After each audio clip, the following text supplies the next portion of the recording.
Hi guys, welcome! In this video, we'll take a look at all the big changes in the third major patch update for the Intrigue of the Seven Royals episode of RO 2.0.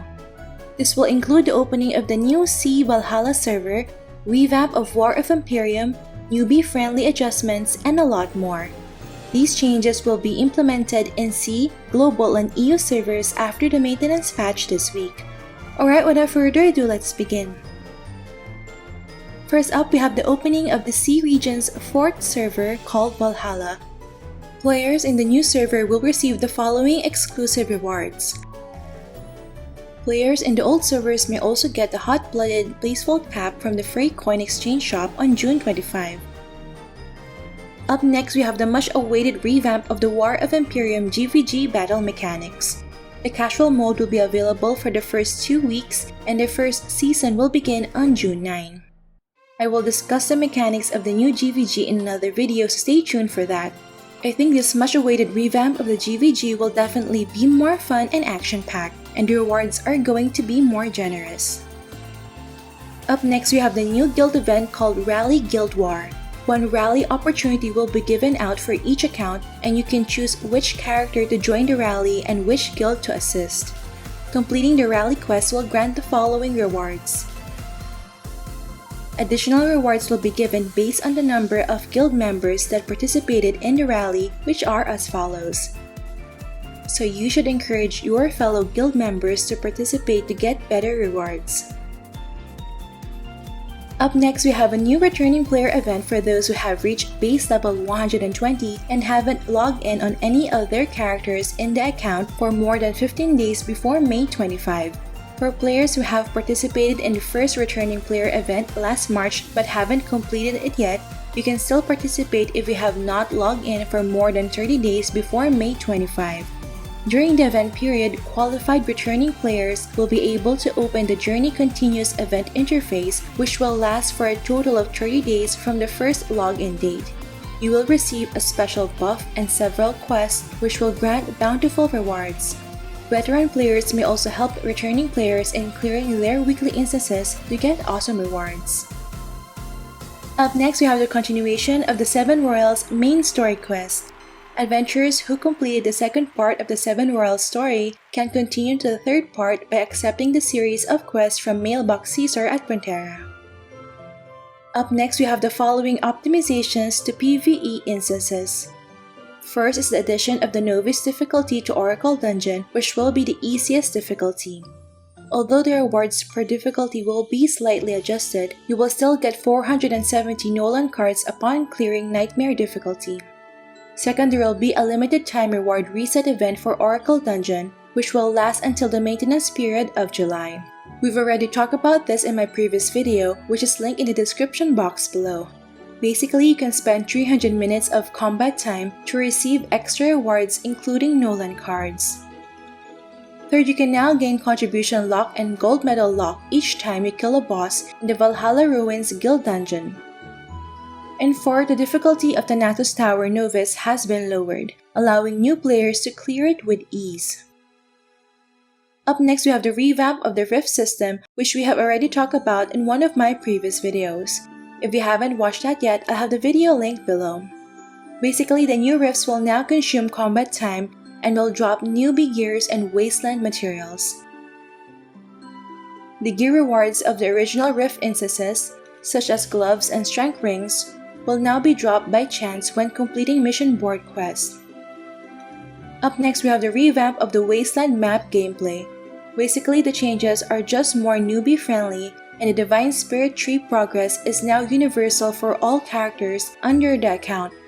If you're a new or returning player, I'll be releasing a new guide on the new Wasteland gameplay in another video, so stay tuned for that.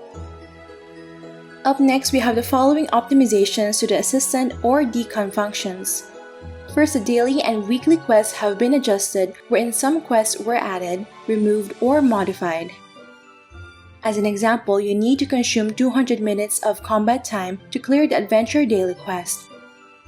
And second, the Adventure Log is no longer linked to the Assistant function and is now moved to new events. Up next, we have the new Potion Auto-Use function, which can be accessed by tapping on the Settings button in your auto combat. This will allow you to automatically use HP and SP recovery potions from your inventory when your HP or SP falls below the set value. Take note that only potions sold at the item shop NPC can be added to auto-use. Up next, we have the new Scappa shop in Pantera, where you can purchase materials from older versions until a kludge. The prices of materials here are slightly higher than their daily prices in the exchange, and there's a limit to the number of purchases. So this shop will be useful if you are rushing to get materials that are either not available in exchange or are in snapping period with lots of competition. Item quick purchase will also allow this shop as an option, but those in exchange will be preferentially displayed. Up next, a new hairstyle have been added which you can change into by talking to the contact lens and barbershop NPC in city maps. Up next, we have various quality of life optimizations. First, we have the addition of the quick reset button for attributes and skills, allowing players to quickly purchase the Eternal Rock and Skill Reset Rod, which are needed to reset attributes and skill points.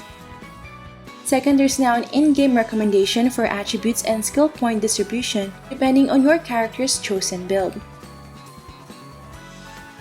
The gear recommendations are also updated with the new newbie gears from Rifts.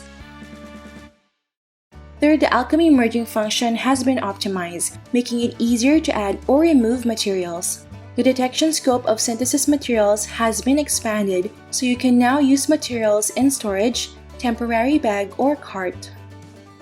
Fourth, you can now identify up to 99 runes at a time instead of just 10. Fifth, the visual angle will now remain the same when switching from 2.5D and 3D. And sixth, the Gashapon machines can now be accessed via the hotspot interface, so you can draw and gamble anytime, anywhere. And lastly, we have the recharge-related updates. First, the double recharge reward will be reset. This means that the first top up for each tier of BCC purchase will grant double the recharge BCC. Second, you can purchase the new version of Adventure Log, which grants tons of rewards by completing the daily assistant task. There are 3 tiers of rewards you can get, and here is a list of rewards you can obtain from each tier. Third, the new version of Adventure Log called Novice Trial will be available for freshly created accounts. This newbie adventure log is valid for 14 days and will be closed when the event or validity period ends. Fourth, novice benefits will become available where you can tip any amount to claim the Archangeling pet egg. Reaching a certain amount of total tips will grant this exclusive wings. Fifth, we have the addition of the preferred enchantment gift box to the selected gift pack series, and the first sale will be on May 30 to June 6. We have talked about this in another video which I have linked in the description box below.